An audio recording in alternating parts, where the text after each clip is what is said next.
আসসালামু আলাইকুম। কিছু কথা বলি, কথাগুলো একটু মিলায় নেবেন।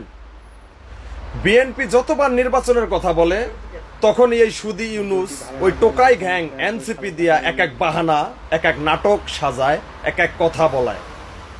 ছাত্রলীগ নিষিদ্ধ হয়েছে, এখন যুবলীগকে নিষিদ্ধ করতে হবে, আওয়ামী লীগকে নিষিদ্ধ করতে হবে, শেখ হাসিনার বিচার করতে হবে, তারপরে হবে নির্বাচন। আচ্ছা, এটা কি আদৌ সম্ভব? শেখ হাসিনার বিচার করব এই নব্য রাজাকারের নাতিপুতিরা, আওয়ামী লীগ নিষিদ্ধ করবে এই সুদি ইউনুস। আওয়ামী লীগ কি ওই ভাইসা আইসা আসা কোনো দল? আওয়ামী লীগের নেতৃত্বে গড়া এই বাংলাদেশ, বঙ্গবন্ধুর গড়া এই বাংলাদেশ, যেই আওয়ামী লীগের নেতৃত্বে এই বাংলাদেশ আমরা পাইছি। আর সেই বাংলার মাটিতে দাঁড়ায় আজকে ওই 1971 সালের রাজাকারের নাতিপুতিরা বলে আওয়ামী লীগকে নিষিদ্ধ করবে।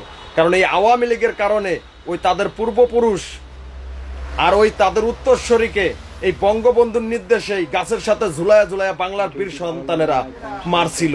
সেই ক্ষোভ রয়ে গেছে তাদের এই আওয়ামী লীগের উপরে, এই শেখ হাসিনার উপরে, বঙ্গবন্ধুর উপরে।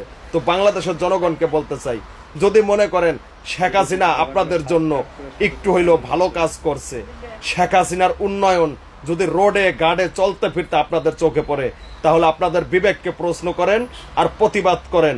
বাংলার মাটিতে শেখ হাসিনা আসবে, বাংলাদেশ হাসবে, আর এই নব্য রাজাকারের নাতিপুতিদের বিচার করা হবে ইনশাআল্লাহ। এই জন্য আল্লাহ তাআলা শেখ হাসিনাকে বাঁচায় রাখছে। জয় বাংলা, জয় বঙ্গবন্ধু।